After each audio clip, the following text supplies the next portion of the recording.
Love this podcast? Support this show through the Acast supporter feature. It's up to you how much you give, and there's no regular commitment. Just hit the link in the show description to support now. This episode is brought to you by Progressive Insurance. Fiscally responsible, financial geniuses, monetary magicians. These are things people say about drivers who switch their car insurance to Progressive and save hundreds. Visit Progressive.com to see if you could save. Progressive Casualty Insurance Company and Affiliates. Potential savings will vary. Not available in all states or situations. Explaining football to the friend who's just there for the nachos? Hard. Tailgating from home like a pro with snacks and drinks everyone will love? An easy win. And with Instacart helping deliver the snack time MVPs to your door, you're ready for the game in as fast as 30 minutes. So you never miss a play or lose your seat on the couch or have to go head-to-head for the last chicken wing. Shop Game Day Faves on Instacart and enjoy $0 delivery fees on your first 3 grocery orders. Offer valid for a limited time. Other fees and terms apply. Are you a professional pillow fighter? Or a 9-to-5 low-cost time travel agent? Or maybe real estate sales on Mars is your profession? It doesn't matter. Whatever it is you do, however complex or intricate, Monday.com can help you organize, orchestrate, and make it more efficient. Monday.com is the one centralized platform for everything work-related. And with Monday.com, work is just easier. Monday.com, for whatever you run. Go to Monday.com to learn more.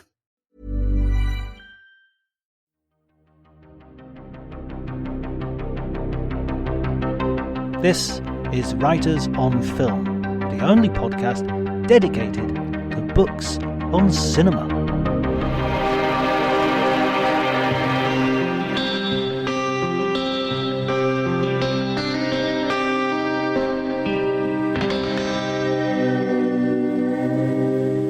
Hello everybody and welcome to Writers on Film. This is the second part and concluding part of my report from the Karlovy Vary Film Festival in the Czech Republic. It was a wonderful festival, I enjoyed it immensely, and the company was superb, as you will hear.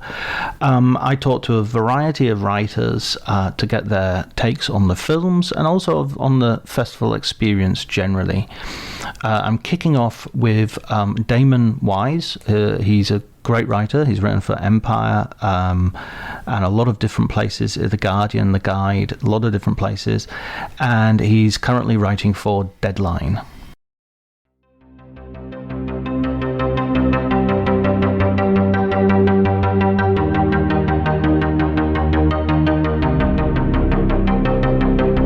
So let's talk about When the Ice Melts. This is a Belgian film that originally showed at Sundance, I think. Well, am I podcasting now?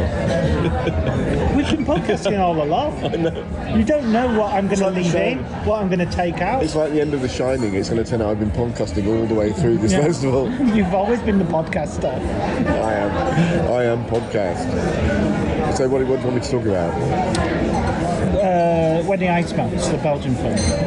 Well, When the Ice Melts. So I had seen a little bit before of that movie because they had a thing in Antwerp called Belgium Connects, and so I didn't. Yeah, it was. I knew vaguely what it was about. I knew it was based on a book, and I knew that it was based on 2 timelines about a young girl going back to her village to confront a dark secret from her past.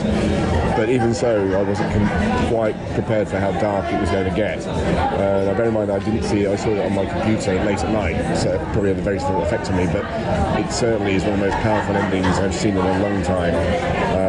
It's up there, I think, with even Hanukkah, actually, in terms of a shocking exploration of teenage sexuality, and also how much people are prepared to forget when their families are involved. I think that to me is the most impressive part of the film, about how it constructs this atmosphere of oppressive collusion. This girl goes back to her hometown to accuse her childhood friends of abuse, basically, and then she's proven horribly right. And you see kind of it's more about the kind of, it's not really about the events as such, but the conspiracy of silence that has coalesced over the years to cover it all up. And I was quite shaken by that film actually for quite some time. I don't think I went to bed until the early hours of the morning. Yeah, there was a silence when the film finished at the screening last night. I watched it at 10 o'clock at the festival in the beautiful theatre, like I think it's the sort of the city theatre, absolutely gorgeous setting, but a very, very bleak film, and yet sort of like it is beautifully filmed as well. There is the flashback sequences take place in a summery village which is quite idyllic, and the present day is kind of a wintry Brussels for the most part, and then back to the village. But it's a cold, obviously colder, but it's really thoughtfully filmed as well, with lots of the shots paralleled between the two timelines. But if you didn't know about the if it wasn't for the contemporary timeline, it would be quite a jolly film about childhood, I think, because they talk about each other, the Three Musketeers, and the sort of it's a bit like almost like the Goonies in the way that it kind of portrays this kind of. And then when they start asking, when her childhood friends start asking kids to take their clothes off, or young girls take their clothes off, that's when you realise it's going in an entirely different direction. Yeah, and even that could be contained in a sort of American Pie sort of boys will be boys kind of way. Although this film obviously sees it almost from the get-go as an insidious and toxic way of behaving. There's a sort of brilliant image where they have the swimming pool over the cesspit where the boy died, and it's just like all the we were referring to The Shining before we started recording, but you're building the house on the Indian ancestral graveyard. Have you seen any other good films at the festival? No. I'll have to think about that. No, I need to think about that before I say any more, to be honest. No, I need to think about that. Hey, man. Hello. I'm looking for you. I'm here. Have your ticket. Excellent. I thought you'd be there, so I thought you'd probably...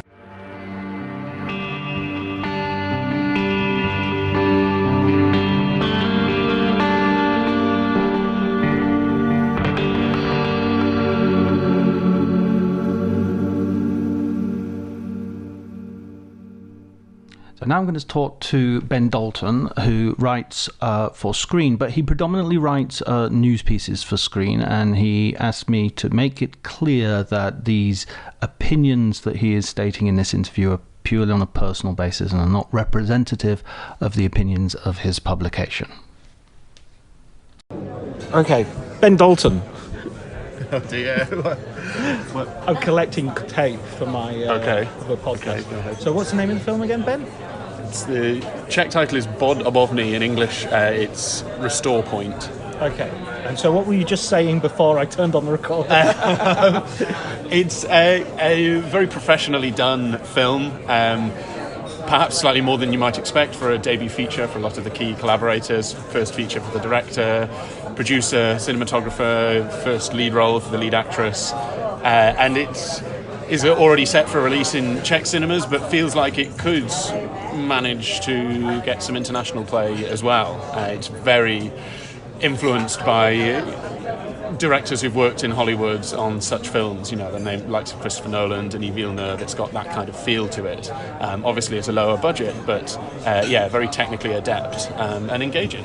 What's the high concept? Because I think that's the particular sort of selling point of the film. Sure, so it's set in 2041, so a kind of near future, at a time when social unrest and violence has really peaked and has reached a horrible point, and citizens can sign up to a technology that allows, if they are murdered, allows them to be restored, almost like in a video game, to a point, I think it's within 48 hours of their death.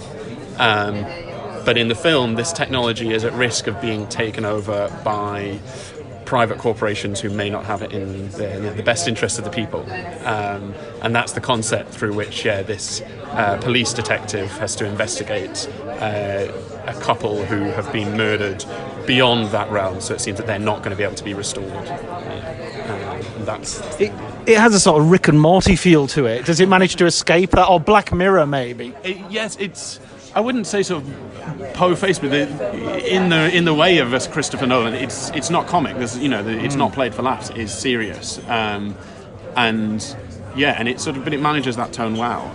It treads that line of a serious sci-fi, it's kind of well played. I guess you'd see the sort of budget difference from Hollywood things in that there aren't grand set pieces particularly. It all looks very, very good. It's great cinematography and I think some, adept VFX, but there's not grand explosions, big car chases or anything like that. So that's probably where the budget difference is coming in. But it's very engaging. It's a good watch. It's a touch over 2 hours, so it doesn't overstay its welcome. But it's a good watch. Brilliant. And you're a veteran of Karlovy Vary, so while I've got you talking into my phone, what do you think of this edition? And what do you think of this festival generally? I think it's a wonderful festival for the Central European region, and it's a great event for the Czech Republic as a country. They get dignitaries from all across their society to come here. I think it's increasing in importance from my 4 years here for the film industry. I think there's a lot of talk about, all films would love to go to Cannes, would love to go to Venice, would love to go to Toronto, but that's just numerically not possible. I think Karlovy Vary is a great place, particularly for debut feature filmmakers, second-time filmmakers, to launch a film, because you've got a very cine-literate and excited, passionate audience. Getting that interest and that boost on a film can be as good as you can get lost on the Croisette with the number of films, and that's less likely here. You're a bigger fish in a slightly smaller pond, and that really allows some talent to shine through. So this year, for example, Nakash Khalid's UK debut in camera is getting some really good reports, and it feels like this can be a good launch pad for a film of that size and that scale to go on to other festivals and go on to sort of wider distribution. Yeah, which would otherwise sort of be hidden away in a sidebar and might not break out. Yeah. And last question, have you drank any of the water from the fountains? There were 14 fountains in town? It's a big selling point is their local water for various uses. It's great in the spas. For drinking, I would say not so much. It's sort of rotten eggy, isn't it? It has a particular taste that, a sip to try it is fine. You wouldn't want a pint. But in the spas, when you're soaking in one of the baths, it's lovely. So clearly, has its uses. Excellent. Thanks so much, Ben. No trouble. There you go. Oh, that's great.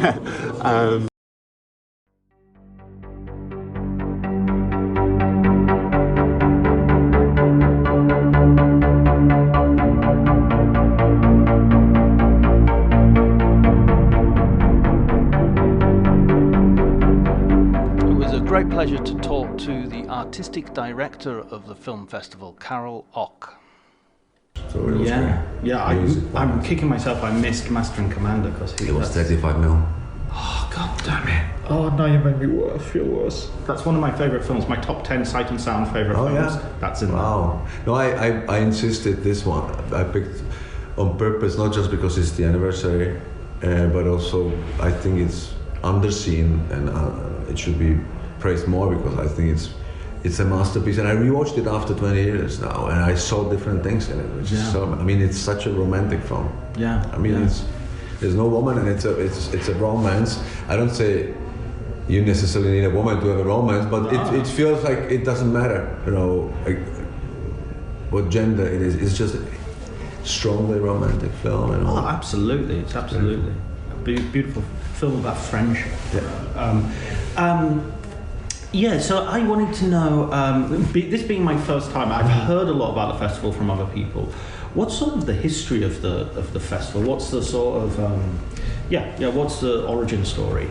Karlovy Vary International Film Festival is an old young festival, I would say, because we were born 1946. Right. Same year as Cannes in Locarno. Obviously, as of 1948, when the communists took power in Czechoslovakia, you could not really talk about the freedom of speech and the choices, the programming choices. But it did have some exclusive discoveries, especially in the so-called Third World. There was a strong presence of African cinema, and we discovered, I mean, our predecessor discovered some African filmmakers who then later went on for a big careers like in Cannes, etc. But in the early 90s, when the communism fell down, there was a necessity to, be reborn, to find a new shape, new identity, and a famous Czech actor Jiří Bartoška has become the face, not just the face of the festival, but its president and the owner of the company organizing it. He's still president of the festival, and next to him it was Mrs. Zauralova, who was a famous film critic who was about to retire, but he called her to become the artist director, and she learned everything from scratch. How to invite films, how to create what we try to continue now, and she picked me as her successor in 2010. Unfortunately, she passed away last year, but she's here with us. And then, as I said, whatever they achieved in the 90s, and I'm talking hundreds of backpackers sleeping everywhere, it was like a Woodstock kind of thing. So we took it further in terms of the foreign, reputation in the world, and maybe more daring choices in the program, a more complex program, the industry section, but that's the heritage we work with. There's a really interesting element to this year's festival, which kind of answers your question as well. In 1948, there was a young Slovak guy, Eduard Grečner. He was 17, he came to the festival, which was the third year, and he watched a Mexican film, Puerto Escondido, and he decided he was going to be a filmmaker. He made it quite big in the 60s, he did some significant films. Then he strongly opposed the invasion of the Soviet troops in Czechoslovakia, and he was cancelled basically. He could no longer work. Later on in the 90s, he tried to resume the career, etc. He's still alive, he's 91 years old, and there's a documentary about him, on him, that we're premiering, and he's coming back. So we have a comeback after 75 years to the festival. Right, like which kind of the beginning and the end. Yeah, so there's nothing that stops us in connecting or trying to connect present and past, which is what we try to do in guest department, but also in the programming. And it's an amazing setting as well. The town itself. The location is a key. We often discuss this with our friends and colleagues from other festivals, how incredibly hard it is to organize a festival in a big city where most of the people live and work, because they come careless here. They leave the kids with the grandparents, they lock the apartment, and they go to a summer camp, and we can invade their space with heavy, hardcore art house cinema, and they're ready. They're open. They don't have to think about the morning after, etc. And this is very beautiful, and it creates the atmosphere. So Genius Loci of this crazy cake type of thing, and the valley, it helps a lot. And the audiences have been incredibly impressive. I've been to lots and lots of film festivals, but this is probably one of the first where almost every screening is full or very nearly full. Yes, and historically, the dates that were picked were always the beginning of the summer holidays.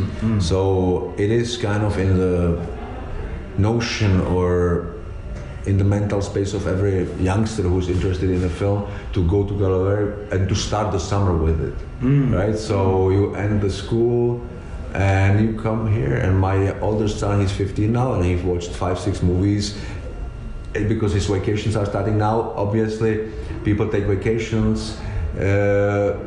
And I've been working here for 23 years, and I've seen the audience also changing, because at the beginning they were rather modest in terms of the questions to the directors, and now they're really outspoken and challenging the filmmakers with questions, which has got to do with the changes in society and the transformation of a post-communist country into something different. The audience is our most valuable asset. Yeah, and I mean, I was at a Q&A for a documentary on Richard Harris, and one of the audience members asked a very astute question of, but as you say, sort of not in any way sort of passive or adoring. It was like, I'm not sure if you really got this. And it was great for the filmmakers, I think, to have that response immediately. It seems they enjoy. Yeah. What was your? I mean, you have some great guests here in this edition. I know you've had in the past. What has been a particular? I know you don't want to be diplomatic, but what has been a particularly exciting get over the years? Well, I'd like to mention Benicio del Toro as an actor who not only I've desired to bring to Karlovy Vary, or I've decided that we bring him here, but also just this, there's charisma around which surrounds the actors who are the soul of movies, and that charisma you want to bring here. And Benicio is one of the most charismatic actors. And what surprised us and what made me mention his name as first was that when he came here, we realized he was a great connoisseur of the Czechoslovak cinema. Not only he knew, Forman, Chytilová, Menzel, all the big films, but he knew films that I don't think even many Czech know, and he knew some particular trivia about it. I mean, he brought 2 pages of titles that he wanted to get the Blu-rays off and bring back, and he bought some posters. I mean, a true cinephile and a very kind person. Jeffrey Rush was with him last year, very sweet person. Ewan McGregor this year, even though he came only for 24 hours, incredibly sweet and funny guy. Alicia Vikander came accompanied by Michael Fassbender, who was not announced. He was just +1. Which is... Did somebody stop him at the door and she had to say, oh no, he's with me. He's with me. He's the babysitter. Yeah. Because they have the child with them as well. No, it's... Somehow it might be difficult to get certain people because we do not pay any fees. We want them to come and promote the movies, so, like Alicia did with Firebrand. But once they get here, they become fans of the festival, which kind of manifests in the trailers, the little films we screen before the movies, because we asked the awardees to star in them after the festival, when they wouldn't really have to do anything, right, for us, because they're done with Karlovy Vary. Yet 6 months later, 1 year later, with Johnny Depp, 2 years later, we find time in their schedule, we fly over there, and there's a crew and filmmaker, and in one half day we shoot the trailer, which then becomes an element of the festival which no other festival has. We shared the world premiere of the trailer of Johnny Depp through his social media, and we have like 3,600,000 views in 2 days. It's mad. And this all thanks to the kindness of our guests, to go back to your question. Sure. And I mean, bringing up Johnny Depp, I've just come back from Taormina, and I was with Amber Heard in Taormina. Oh, wow. I know, so really? I'm doing the set. That? Yeah. I mean, what was there must have been some conversation in terms of, he's obviously coming with some baggage. The baggage is something that we try to not to contribute to, because the baggage, there's all kinds of baggages, right? There's baggage of Harvey Weinstein type of people, convicted. And there is something which we could not be happier that it's changing, and that this Pandora's box has opened up, and the environment is being cleaned up, if I say it a little radically, from all this really disgusting stuff. Yeah. Then there is other baggage, which is what people write about someone who is going through a trial and has to kind of stand a lot of bad writings. But if we want to honor the presumption of innocence, we must never, make conclusions. And that baggage becomes slightly irrelevant, especially when the judgment is innocent. So that's something that I think we need to talk about nuances always, because it's easy to frame someone, to put a stain on someone, and it's difficult to clean the stain afterwards. And I mean, can I say, Johnny Depp starred in the opening movie of Cannes Film Festival this year, and by the way, a great performance.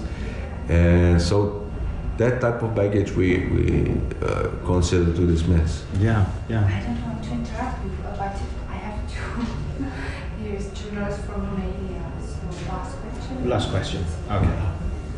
Okay, so because this is a Writers on Film podcast, and I noticed you have the Quentin Tarantino book on your shelf there. Yeah, that's a brand new Czech translation. Ah, right. Yeah. So I'd like to ask you if you have a sort of favourite film book, a book that sort of has given you insights into cinema or fueled your passion from long ago, or something you go back to, or even something you've just discovered. Ryan Reynolds here from Mint Mobile. With the price of just about everything going up during inflation, we thought we'd bring our prices down. So to help us, we brought in a reverse auctioneer, which is apparently a thing. Mint Mobile Unlimited Premium Wireless. How to get 30, 30, bit to get 30, bit to get 20, 20, 20, bit to get 20, 20, bit to get 15, 15, 15, 15, just $15 a month? Sold! Give it a try at mintmobile.com/switch. $45 upfront payment equivalent to $15 per month. New customers on first 3-month plan only. Taxes and fees extra. Speed slower above 40 gigabytes. See detail. This episode is brought to you by Progressive Insurance. Do you ever find yourself playing the budgeting game? Well, with the Name Your Price tool from Progressive, you can find options that fit your budget and potentially lower your bills. Try it at progressive.com. Progressive Casualty Insurance Company and Affiliates. Price and coverage match limited by state law. Not available in all states. I mean, this book is incredible. Cinema speculation, that's something that is a dream come true for any cinephile, to read a book written by someone whose film you admire and respect, but who is also a cinephile, who knows how to write about films, who knows how to challenge certain notions about the films, and he's not afraid, because he has a certain reputation, to kind of maybe undermine certain stereotypes. And it's exciting. I loved throughout the years many books that I read because of the retrospectives. We did mostly the autobiographies. I enjoyed very much Sam Fuller book, Michael Powell's book, the Kevin McDonald's book on his grandfather, Emeric Pressburger. I mean, all these beautiful books, John Huston, Elio Petri. I mean, always in the autumn we decide what the retrospective will be, and then I start watching the films and reading the books, and it's like being back in school without the stress of the exam. It's just enjoying to be surrounded by this beauty and this richness of the film history, and well, that's why we're doing what we're doing. Yeah, well, you'll love my podcast. You should listen to it, Writers on Film. Okay. We go through all the books and interview the authors. That's beautiful. Yeah. No, I'm sure that we could have another conversation about the books when I would start remembering. Yeah, absolutely. Thank you so much. Thank you. Real pleasure. Thank you. Pleasure from was mine.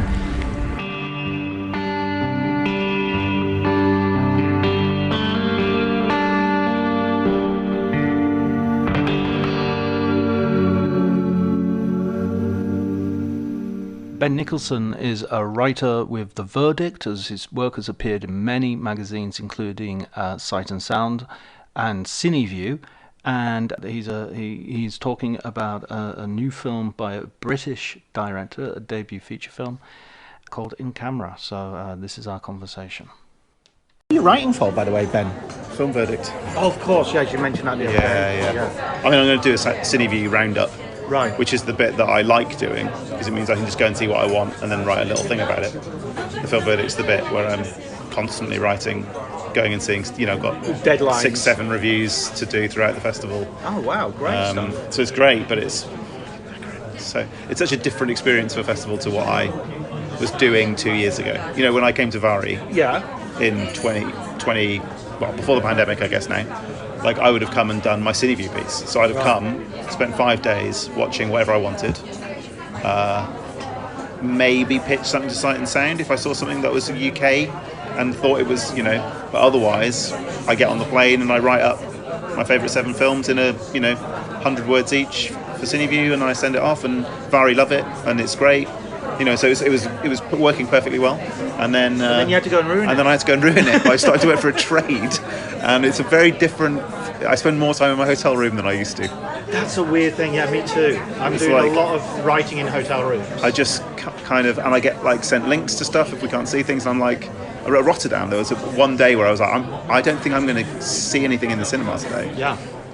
And I've come to Rotterdam to the film festival, and I'm doing something that I effectively could be doing in my bedroom. Like I could be in the study at home and not be here to do this. I'm like, yeah. But it's the nature of it. But it's a very different festival vibe to I find that sort of writing for the trades, I really enjoy when it's a festival that isn't particularly.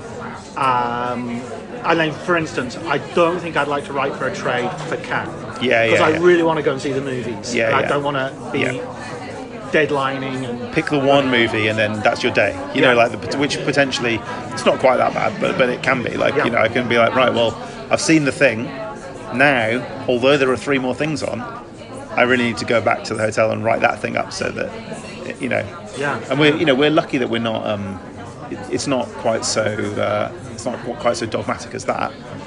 In that we've got a quota of reviews, and there's 3 of us here, and it's write about things that are interesting or that you like. It's not cover this, even if you hate it. And you've got to go back to the hotel and write 700 words about something you don't have anything to say about. You can always just drop it. Yeah. So it's good in that respect, but it's just a very different, vibe. I've written, I don't know, 10,000 words by the time I leave, and I'm like, that's not. That's a chapter of a book. That's not, and that's for 5 days. That's quite a lot. Yeah. So it just feels a bit like, it can end up by the end feel a bit like a slog. Yeah, like actual work. Today I've got 2 tickets this evening for the 2 Masamura films. Right, which is a retrospective you've been following. Yeah, but that's all I'm seeing today. Otherwise, I'm writing. Right. So, I don't think I'm seeing a single film today. I've got interviews. The way of it, right? I've got interviews. I've got writing, and that's it the whole day. Yeah. What has been your highlight of the festival, and where? My highlight so far, In Camera. Okay, tell us about that. This is a British debut film? Yes, Nakash Khalid's debut, or debut feature. As the short film writer for the Film Verdict, I'm always have to be very careful with those words, because I'm like, it's not their debut. I write about short films. It's his debut feature. Yeah. And it is a story about story is probably misselling it. It's a film about an actor played by Naban Rizwan, and he is, I guess, searching for a role, is I think how the synopsis puts it. And it's really a very fragmented portrait of his life as an aspiring actor, not getting roles, going to auditions, doing workshops, trying to find something to kind of pin himself on. But it's just a really fascinating kind of piece about identity and about the lack thereof in someone who wants to spend their life reading other people's words, and this kind of, it's a very strange film with a very strange ambience, and he kind of finds roles to play in different aspects of his life that aren't necessarily his jobs. There are other kind of roles that he begins to take on in this kind of very strange situation. I don't want to try to explain the narrative because there really isn't one. Right. But it's just incredible. It's just genuinely the Proxima competition at Karlovy Vary was started last year and replaced their East of West, and it was intended to be bold, new visions with experimental edges. And last year I felt that the Proxima competition was a little bit all over the place. Right. There were a couple of films that sort of fit that brief. There are other films where I was just like, there's not really anything experimental in this film. It's got a weird vibe, but it's not really anything particularly formally interesting about it. And I saw this and was like, oh, this is what they were talking about. This like, is I hope that this is what the rest of the program is, because this is what they were talking about when they said they used all of those buzzy words last year. They were talking about something like in camera, and it's great because it's the director and all three of the lead actors have all been like screen stars of tomorrow. So it's a very kind of it's an interesting piece that's full of loads of buzzy names. Amir El-Masri's in it in a smaller role, who everyone is in love with after Limbo and stuff. So, and he's just fantastic in a kind of supporting role in this. So I'm going to be interested to see how it has a life beyond Vary, because it's full of buzzy names, particularly for the UK, but it's quite a difficult film. It's quite a nebulous film that I feel like if it didn't have buzzy names in it, it wouldn't really get much coverage by people, in the press I mean. So it'd be interesting to see how the critics and things respond to it when it starts moving around places, or whether it gets much response from here. Like I know the Guy at Variety's written a positive review of it, so there's been two. Guy Lodge at Variety, sorry. A guy. Not a guy, not some guy, only is some guy at Variety, I suppose. Yeah. Guy Lodge at Variety has written a positive review of it, so I think, there's currently, the reviews that have come in are all good. Helena Lazic as well. Oh, she written about it? I didn't, yeah. I'm not sure if it's IndieWire or something. Yeah, she's here for IndieWire, I think, isn't she? Yeah, so probably. So yeah, it's good that it started like that, and it will be interesting to see, if it kind of captures people in the way that I would hope it would. Yeah, I'm really interested in it, in looking forward to some new sort of British filmmakers. Tom Hardiman's Medusa Deluxe has just come out in the UK, and I saw that last year at Locarno. Yeah. And there we saw the wonderful How to Have Sex at Cannes. Director's name escapes me. You've got it because you're good at names. No, I've not got it. Oh, God damn it. No, sorry. This is where during the edit I will put myself very confidently saying the name of the director. Sure. Note to editor John, do that. Yeah. So it's really good to have these new voices coming up. My one criticism of In Camera, and I think it goes to what you said about the narrative, is that it was interesting that you mentioned about being the short features, being responsible for short films in The Verdict, is that it felt very much like 3 short films that had been put together. That it had that sort of. I thought there was several stories in here which could have each been a short film. Sure. But I'm not sure that's necessarily a negative criticism, because, as you say, the nebulous nature of the film kind of allows for that to happen. Yeah, I think I think I've seen a couple. I think maybe Guy Lodge in his review mentioned about the kind of, there's a strange kind of sort of asides with one of the side characters, Rory, who played by Rory Fleckburn, Beau, his flatmate, who has these kind of very surreal encounters, or they're not even really encounters. He just has these very surreal scenes on his own where he has a problem with a vending machine, and then he's driving through the country and he sees this vending machine, and then he has several kind of weird dreams and things. And I think Guy mentioned kind of that feeling like it's a separate thing from a separate film. It's interesting because I have some theories about In Camera. Me too, yeah. And so I'm not sure I do feel like that any of those things aren't separate. I think they all feed into the same story that I have, that I took away from In Camera. Right. I think, and the idea that, Nakash I think when he pitched it, he talked about it as like being like a concept album. And it was kind of about like different tracks that you listen to in a whole, but they have their own kind of vibe, and they come together. Dark Side of the Moon. I guess so. And I think what I find quite interesting is the fragmentary nature of the narrative. While the directors talked about it as being like the fragmentary nature of real life, like the messiness of life, I think it's also interesting that there's a character in there who has a very fragmented idea of identity. And so the identity of that main character is also very fragmentary. And so these different stories that we see, or even they're almost different like modes. There's like the satire of his auditions. It's a very, very different vibe to the work he does as an actor in these like much more in-depth workshops, which are very serious drama. And then he's a very vacant character, a very impassive character a lot of the time, although I think that the performance is good enough that he never seems impassive, although he's very quiet and withdrawn. So I don't know, I kind of feel like they all feed into things that maybe I think about the film that aren't necessarily there on the page and aren't necessarily what the filmmaker intended, but they're kind of ideas that I've taken away from it. Yeah, I agree with you actually. I think that the sort of glue-ons of narrative could have just been a little bit more explicit to make that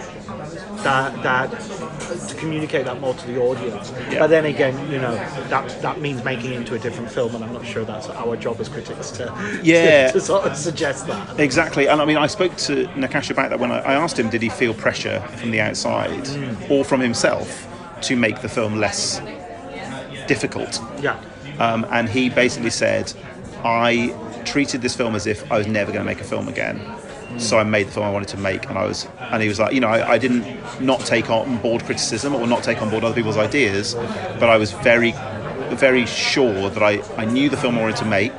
I'm not interested in normal narrative films, and what if I never get to do this again? This might be my one chance to do this. I don't want to make something that I'm going to look back on and not be proud of. Which is an interesting thing, because I agree. It's interesting when critics. And we do this with everything, and I'm guilty of doing it as well. But we review the film we wish something was. When I went and saw Man of Steel, I wrote a 1,500-word review of the Superman film I wish I'd seen, not the, to my mind, awful film that I did see. But I was aware when I finished it. This isn't a review of that film. This is me saying you got it wrong. You got the whole basis of this wrong. And here's why this doesn't marry up to my idea of this character you created. And actually, although fans can be really vehement in doing that with things that have existing fan bases, such as superhero films, I think we do it as critics anyway. We say but this film about relationships isn't what I think relationships are, and thus I think this film's got it wrong. And that's an interesting thing to navigate, obviously, as a critic. So I think people have to, I certainly sometimes read reviews of people and think, are you angry at this film, or are you angry that this is not a film? That is not a film that you wanted this film to be. And by the same vein, if In Camera had started out really fragmentary and then become more conventionally narrative, I probably would have liked it less because I wanted it to be more experimental. I was enjoying the experimental, and I write about the more avant-garde films, and so I would have maybe had a very different reaction to someone who may have viewed it more positively, because they'd have said, and it coalesces all of these things together at the end into a satisfying conclusion, and I would have been like, and it cops out at the end by bringing it all together into a satisfying conclusion. And we talked about another film, Red Rooms, the other day, where we talked about the ending and whether or not that ending, what that ending means, and people will have very different reactions to that, and it will make the film better or worse as a result in their minds, which is that's the fun thing about reading other critics always, and the fun thing about talking about films. But it's a dangerous game. It's a slippery slope. Yeah, absolutely. I mean, Red Rooms is I remember now, it's actually the film that we were going to talk about initially, because that's the one but that's great. I'll just briefly give a sort of synopsis for the audience. Red Rooms is a Canadian thriller.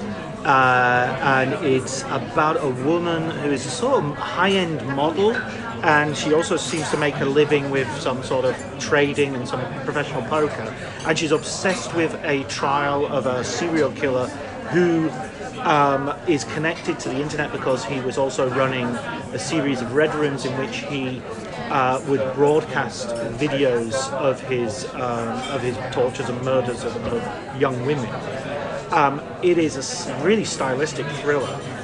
It reminded me a little bit of Michael Mann, but it's even more overtly theatrical and stylistic than that.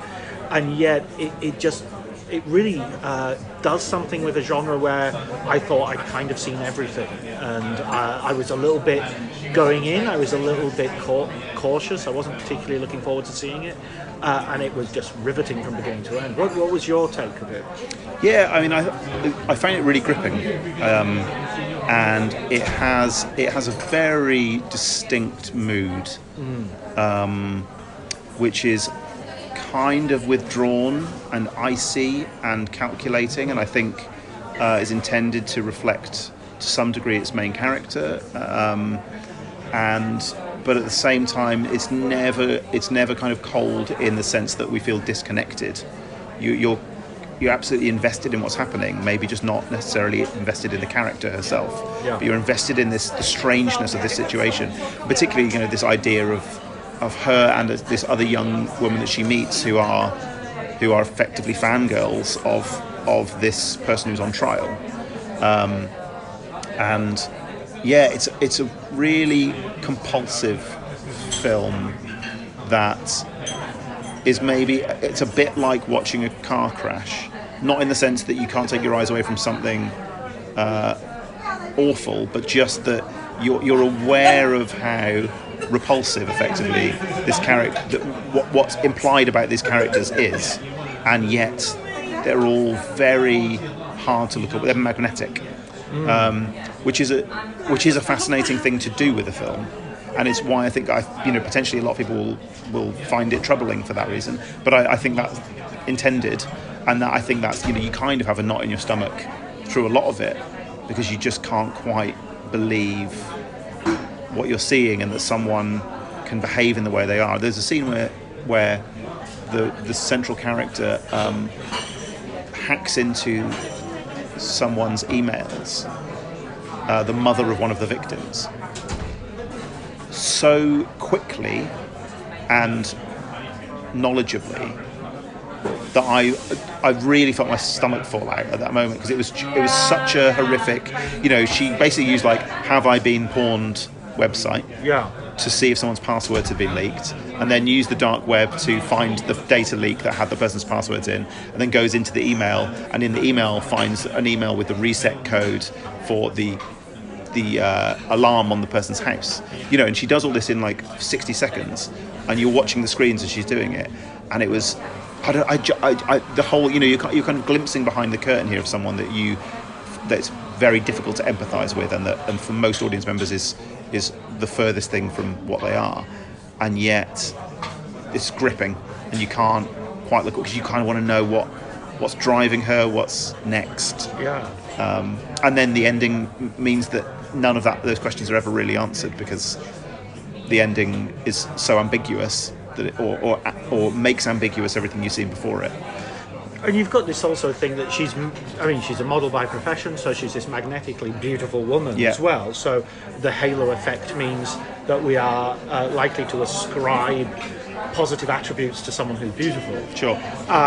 But also there's that slightly misogynistic, very misogynistic thing of whenever a man murders and tortures women, we look for the nearest woman to blame, and to put our guilt on it, in terms of, Peter Sutcliffe's wife, for instance.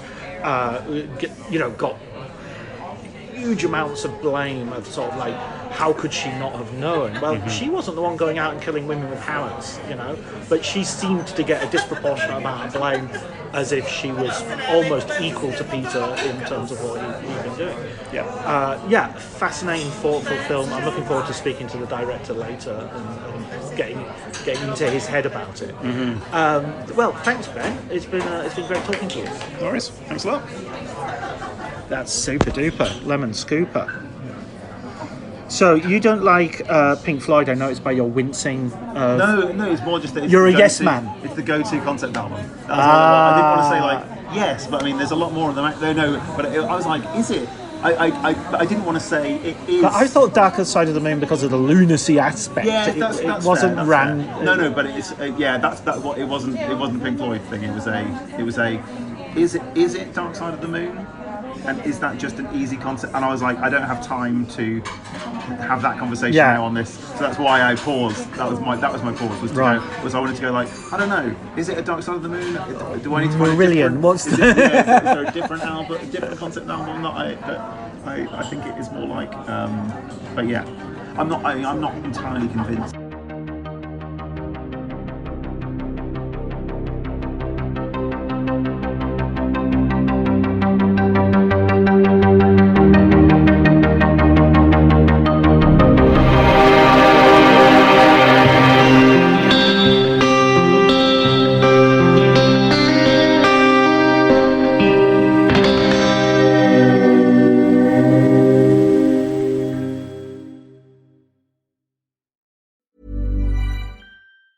Shorter days and chillier nights can make it tough to keep up your fall workout routine. Thankfully, there's Alo Moves, the app that brings health and wellness to the comfort of your home. Alo Moves offers yoga, Pilates, strength workouts, and other fitness classes, plus wellness offerings like meditations, sound baths, and more. Whether you have 5 minutes or an hour, Alo Moves has a class or flow that saves you from a frigid trip to the gym. Get a 30-day free trial and 20% off an annual membership with code ACAST at alomoves.com. Hey, it's Mark Marin from WTF here to let you know that this podcast is brought to you by Progressive Insurance. And I'm sure the reason you're listening to this podcast right now is because you chose it. Well, choose Progressive's Name Your Price tool, and you could find insurance options that fit your budget, so you can pick the best one for your situation. Who doesn't like choice? Try it at Progressive.com. And now, some legal info. Progressive Casualty Insurance Company and Affiliates. Price and coverage match limited by state law. Not available in all states. My dad works in B2B marketing. He came by my school for career day and said he was a big ROAS man. Then he told everyone how much he loved calculating his return on ad spend. My friends still laugh at me to this day.